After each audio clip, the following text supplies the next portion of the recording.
The Bear, Don and Paula Carter mixed doubles is brought to you by Go RVing. Visit GoRVing.com for a free video. Go affordably, Go RVing. By Brunswick, the Deadly Siege, a high-performance bowling ball from Brunswick. Choose the Siege and let the mayhem begin. By Barbazol, enjoy the rush, America. New Barbazol Pacific Rush Shaving Cream.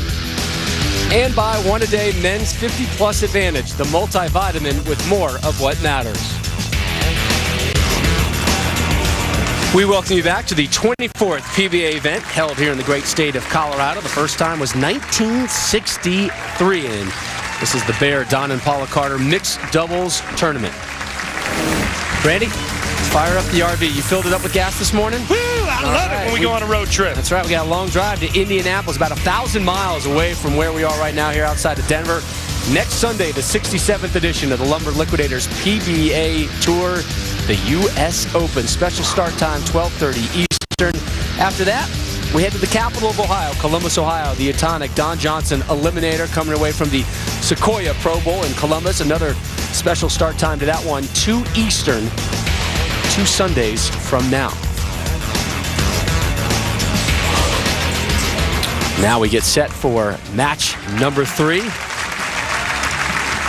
Brian Voss and Deandra Asbaty, your 5 seeds, still have thoughts of taking home the hardware in their heads. We're going to have to get by the 2-seeded team of Wes Malott and Shannon O'Keefe.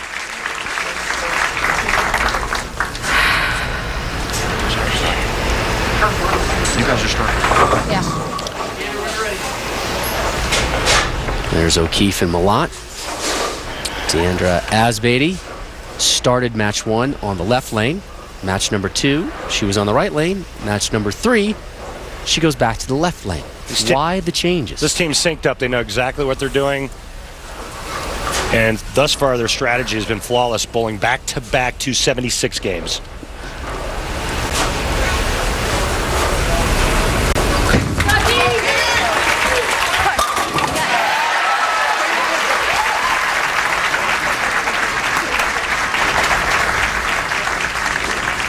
She recently won her first PBA regional title, and he is the reigning PBA Player of the Year from Arlington, Texas. Please welcome Shannon O'Keefe. And from Prineville, Texas, bowling Wes Malott.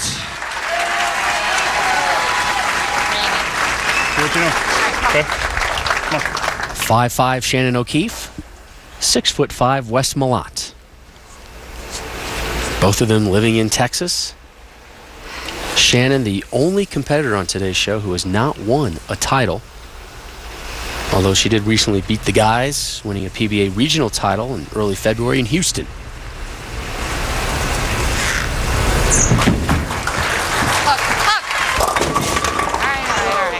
Little light doesn't get punished. How about the follow-through on Shannon? Real deep knee bend, real upright at the foul line, and that big long follow-through. She's the one that's going to have the most nerves on this telecast. This is an environment that she's never been a part of.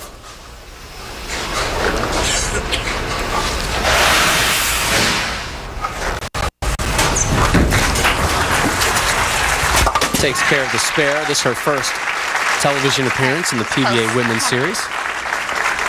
And she gives way to her partner, Wes Malott. I was watching Wes in warm-ups. We're on the practice pair about an hour ago. He was struggling with timing and his release. Let's see if he got it worked out. The reigning PBA Player of the Year.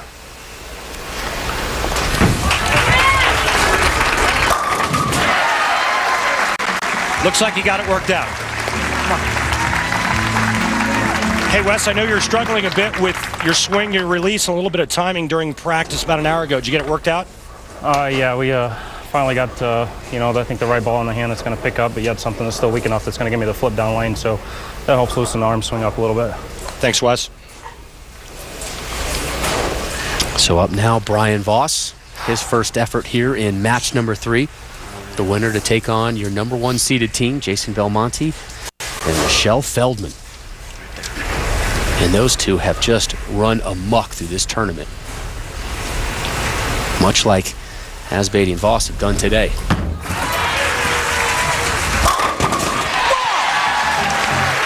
How many late drops of 7s and 10s have we seen from Voss today? Well, remember last week we saw some of the players run into carry issues because, in fact, it was the title match with Chris Barnes. He never missed the pocket. He got run over by Walter Ray, and it basically boiled down to a carry issue.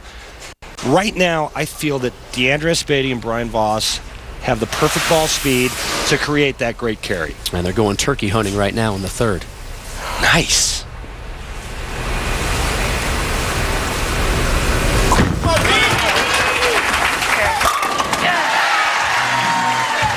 So, Rob, here's the deal. The softer ball speed makes their bowling balls react to the oil pattern perfectly, gets the bowling balls to enter the pocket at the right angle, keeps the pins nice and low, thus creating some really good pin carry. Baby to be needs new shoes. Asbady and Voss just tearing it up today. Again, back-to-back 276, and they are clean. Perfect through 3 already. O'Keefe in the third. Went 9 spare, and will have a chance to do the same thing here in the third.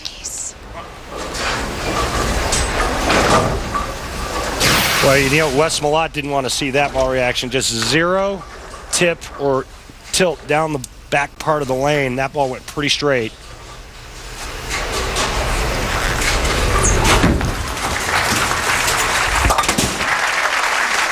Shannon began bowling at the age of 16, was a softball player growing up, and her brother bowled a lot, wanted to spend some time with their brother Lance, so started hanging out at the bowling center and picked up bowling. She actually played softball at Portland State, was a center fielder there for a year for the Vikings. That would be in Oregon. Yes, very talented, athletic young lady. She's running a half marathon in Dallas in mid-March. Here's Malott, who will not be running a half marathon in Dallas in mid-March. This team's in trouble early. Yeah, big time. Do you think the start that Voss and Asbady have had throughout this tournament today, meaning today, has gotten into the minds of some of the competitors? You know, that's a great question. I don't think so. I mean, I think the other teams know what they have to do. And remember, this is a doubles competition. Last match, you saw how well Rhino Page bowled. Shannon Puhalski had 2 frames where she didn't get it done, and then when they had a chance to put pressure on, Shannon leaves a ring in 7. I mean, that's the way doubles works. Wes Malott is struggling with timing and release. You saw that shot there. He just flamed it and went right through the end of the pattern. And Shannon can't hit the pocket. That's the difference. Brian Voss and D'Andrea Spady have matched up perfectly. They're in stroke. The nerves are gone, and they're going for a 4-bagger.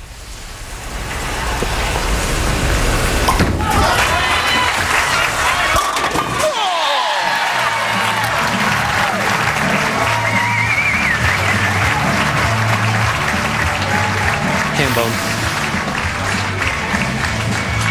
Great look there. Notice Brian Voss is much deeper on the left lane. The left lanes have hooked more all week long here. That was right around the 17th board. And just perfect. Voss is playing like somebody gave him a ransom note today with one of his kids. I mean, this guy is so focused, so dialed in, so passionate. He's got this look like the world is hanging on him. Watches his partner, Asbady.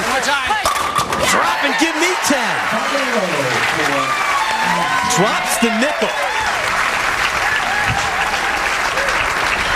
Oh, the smile, the release, the comfort says it all. I mean, look at Voss on the chair and D'Andrea. I mean, the juxtaposition of their facial expressions. You see that beautiful ball reaction there, slightly left of target, but notice how the ball just rolled out right before it got to the 1-3. That's when you know you're matched up. Ball change. She's going to something a little more aggressive to try to get her ball to hook up to the pocket for Shannon O'Keefe.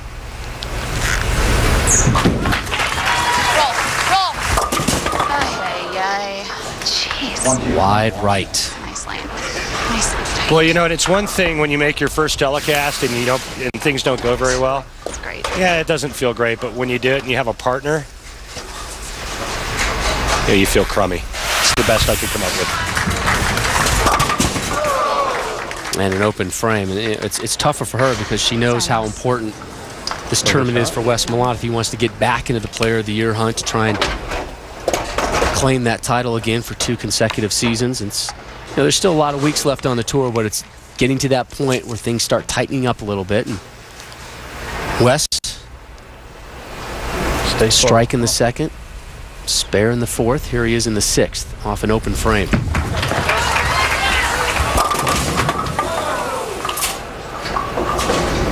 Well, and here's the difference with this team versus Voss and Asbady. It's all ball speed. Looks like a pretty good shot off his hand. He likes it. And the ball just doesn't have enough time to react down the lane because of the velocity. That was an angry spare conversion from Malott.